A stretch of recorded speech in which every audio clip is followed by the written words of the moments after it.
The Maelstrom Hunter by Crimson QB Sage, Chapter 21, The Burning Candle.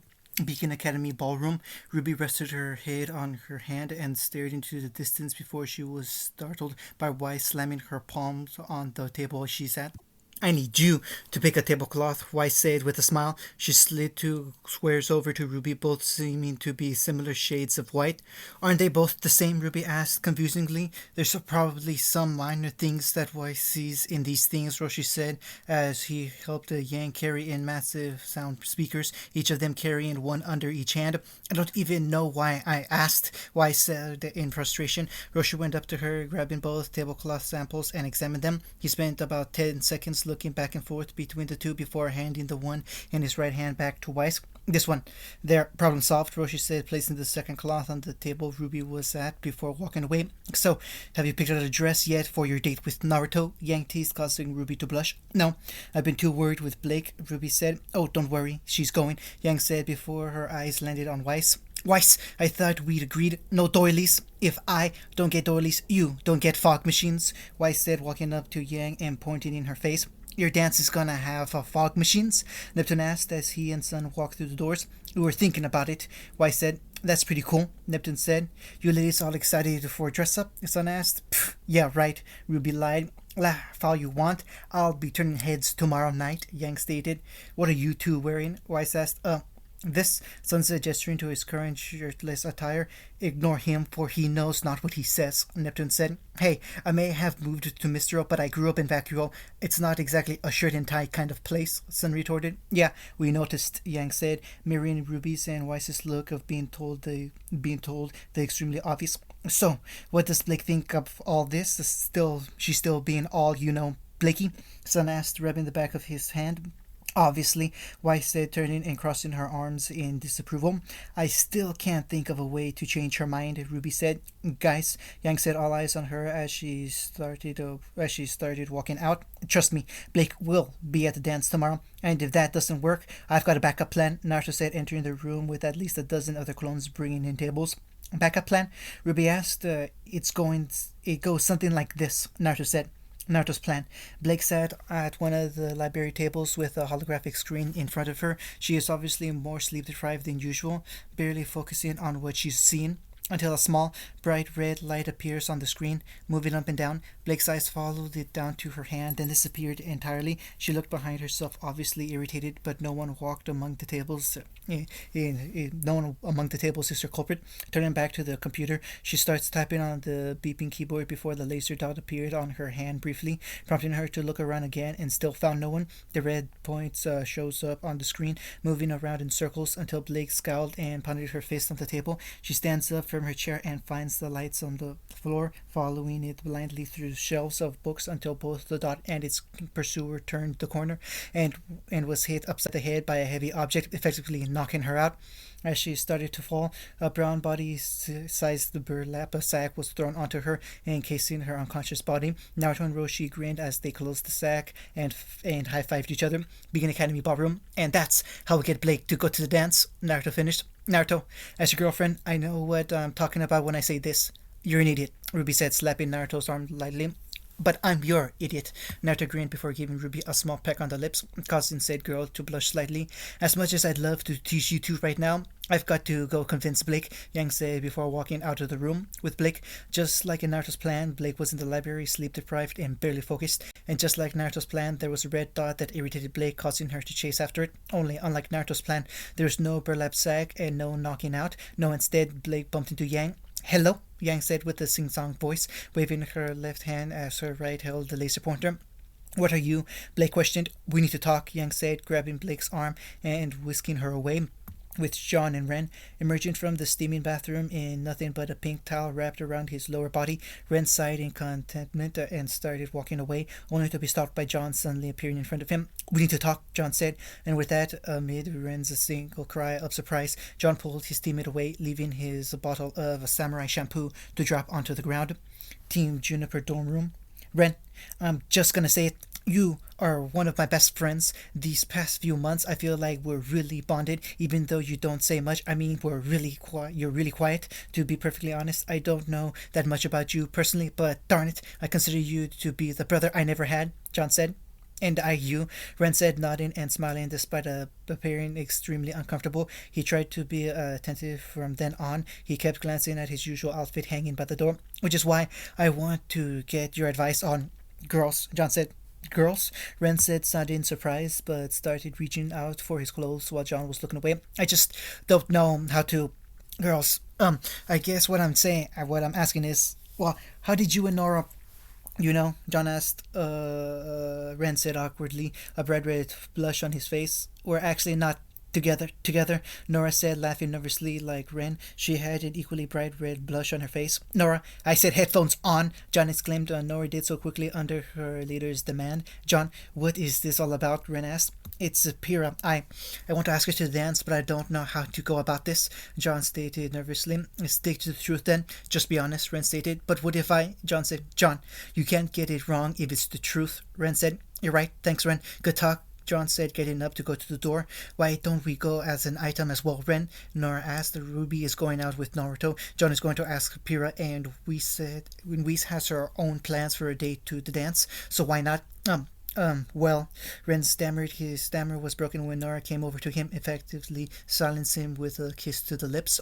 Ren, we've been friends for a long time. I want us to be something more than that, Nora said, both a smile and a blush on her face. I just didn't want to ruin our relationship if you didn't feel the same way, Ren admitted, looking down at the floor with a blush on his face as well. Well, I guess we both feel the same way then, Nora questioned. I guess so, Ren said, a smile on his face being matched by Nora's with John and Pyrrha. John walked up to Pyrrha, his bed with Naruto in his mind as he did so. Hey, Pyrrha, can I ask you something? John asked. Sure, what is it, John? Pyrrha said. Well, I was wondering, John said, do you want to go to the dance together? Yes, yes, I would like to, Pierce stated. Really? John hesitated. Yeah, well, Pierce stammered. I've kind of liked you for a while. You mean or like, John asked. Like, Paris said, suddenly becoming a bit shy as she played with her hair, a blush on her face. Well, in truth, I kinda like you as well, John said, rubbing the back of his head and looking at the ground, a blush apparent on his face. So, it's a date?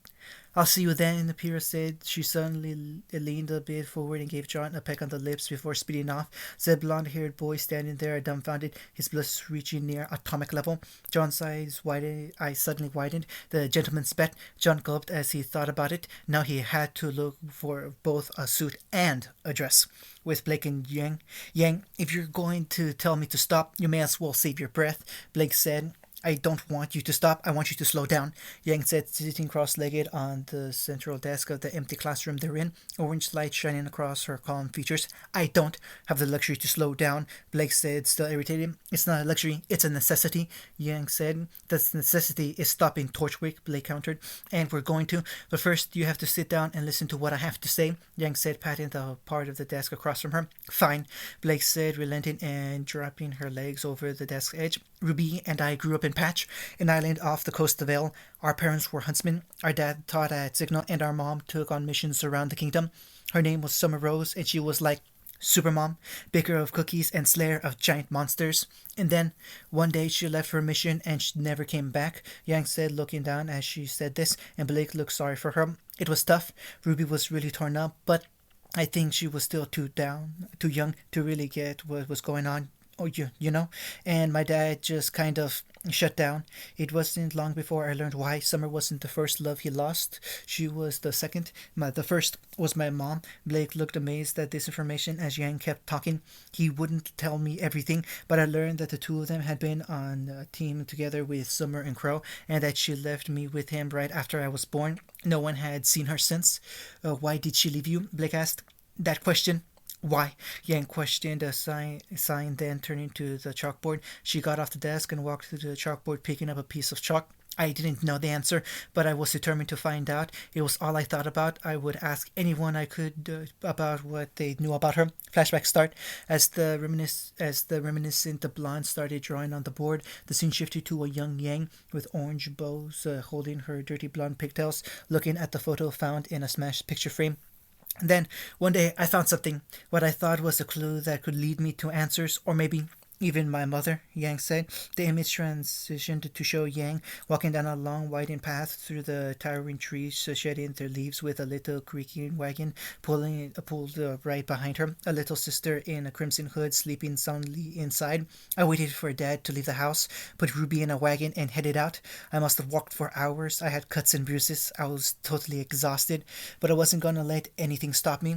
When we finally got there, I could barely stand, but I didn't care. I had made it, and then I saw them, those burning red eyes. In the shadows of the worn down house the siblings had arrived at, beastly red shapes glowed from the darkness.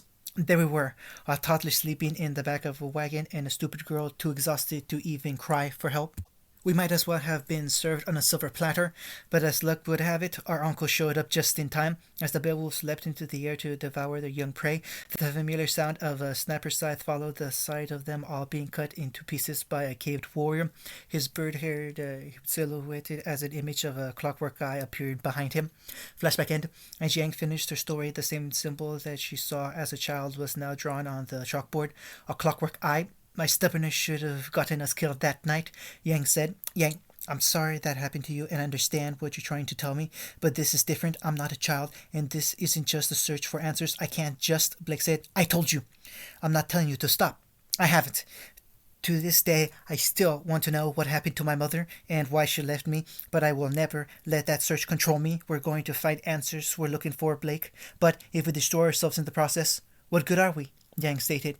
You don't understand. I'm the only one who can do this, Blake exclaimed. No, you don't understand, Yang yelled, turning around sharply to reveal red eyes and the sound of flames. If Roman Torchwick walked through that door, what would you do? I'd fight him, Blake answered. You'd lose, Yang said, pushing Blake away. I can't stop him, Blake said, tiredly trying to do the same to Yang, but she doesn't even budge. You can't even stop me, Yang yelled, pushing Blake again, knocking her to land on the desk. Yang, still angry-eyed, walked towards Blake as she got up, but then does the unexpected and embraces her in a hug, her eyes going back to their normal purple. I'm not asking you to stop. Just please, get some rest, Yang said, pulling back to look at her partner. Not just for you, but for the people you care about. She stepped away and started walking past the startled Blake, who turns when she spoke over her shoulder. And if you feel like coming out tomorrow, I'll save you a dance. Yang winked down at Blake, and Blake stared at Yang as she left before sighing heavily and walking away, leaving the all-seeing eye on the board with Weiss and Neptune. Neptune, Weiss exclaimed, hey, what's up? Neptune asked. I know this is a little unorthodox, but I wanted to ask you something. Weiss said, putting her hands behind her back in an attempt to look innocent. Would you like to accompany me to the dance tomorrow? And Neptune rubbed the back of his head and smiled with raised eyebrows. Sorry, but no, Neptune said after a few seconds, quickly rushing past the surprised Weiss. The moment he rounded the corner of the hallway, Weiss slumped over in defeat. So, how's it feel to be on the short end of the stick? A familiar voice asked. Weiss turned around to see Roshi leaning against the wall, tossing an apple in his hand and effortlessly catching it without looking. What would you know about rejection? Weiss retorted, only for Roshi to look at her with narrowed eyes. The white-haired girl was taken aback by this look, seeing as Roshi was usually a happy-go-lucky guy. Roshi pulled up his shirt, revealing a black seal on his abdomen region. You see this? Roshi questioned. This is a mark that only 8 others share. So, Weiss asked, repressing the urge to blush as she stared at the area the seal was. I am one of 9 that are containers for demons. They call us many spiteful names, the most common term being Jinchuriki. Roshi stated. It was both a blessing and a curse. What do you mean by that? Weiss questioned. Flashback start. A young 6-year-old Roshi rushed around Iwagakure. His red hair stuck out in choppy and uneven ends. He was covered in both dust and dirt, and he wore clothing made of rags. As he walked towards a group of kids, said group noticed him and began running, immediately dropping the ball they were playing with. Roshi slowed down as he got to where they once were, a sad look of rejection on his face.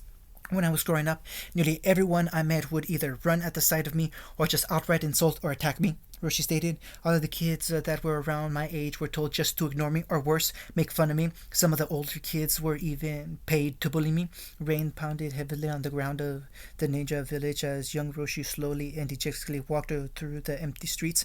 After a few seconds of walking, the young Roshi began to sway slightly, and as the swaying gradually increased, he collapsed on the ground. Despite being conscious, Roshi didn't move as tears began to fall from his eyes. Sometimes I wondered why no one would accept me, if anyone would even notice if I killed myself, Roshi said, His face becoming devoid of emotion, he shook his head slightly and sighed. As the young Roshi cried on the ground, the silhouettes of two people were seen. The first person was a young girl around the same age as Roshi at the time, with short black hair and pupilless pink eyes. She wore a red sleeveless shirt beneath a brown sleeveless jacket, and a look of concern was on her face. The second person was a very short old man with a triangular beard and a mustache that had angular corners, a big red nose, and thick eyebrows. The top of his head was completely bald, although he had long white hair on the lower half of his head, which was styled in a traditional Chanmage haircut, the back of which was tied with a yellow ribbon into a top knot. He wore a green and yellow coat with a red collar, underneath which he wore the traditional Iwagakure outfit, consisting of a light green version of Iwagakure's flak jacket and mesh shirt. He had both of his sleeves of his shirt, but kept a single lapel on his right side. Along with this, he wore sandals. This was the Sandem Tsuchikage Onoki and his granddaughter Kurotsuchi. That's when I met them, the first people to ever accept me, Roshi said, a small smile on his face.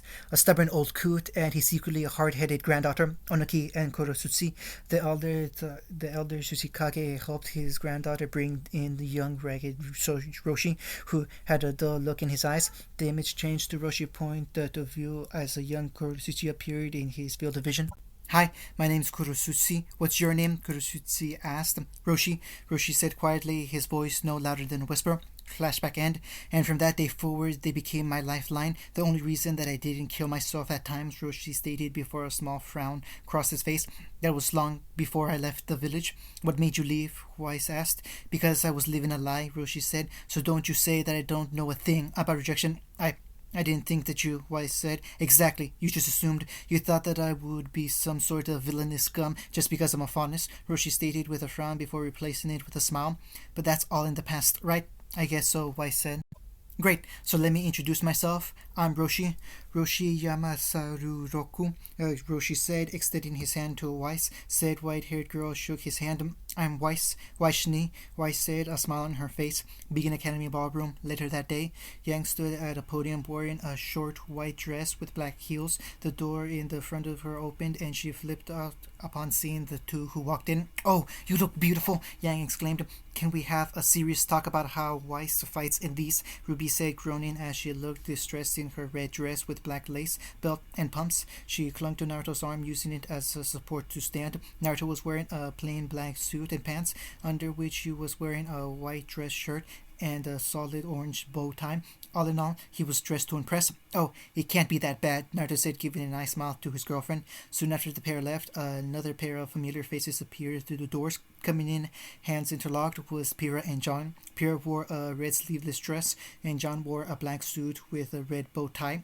About time you two got together, Yang grinned, causing said two individuals to blush slightly. The two gave a short greeting to Yang before going off elsewhere to avoid Yang's teasing. As John and Pyrrha left, Nora and Ren came in hand, followed by Han and Fu. Han wore a black suit with a dark brown tie, and Fu was wearing a light tail dress. Following shortly after them was Roshi and Weiss. Roshi wore a white suit and red bow tie, while Weiss wore a dress similar to Yang's.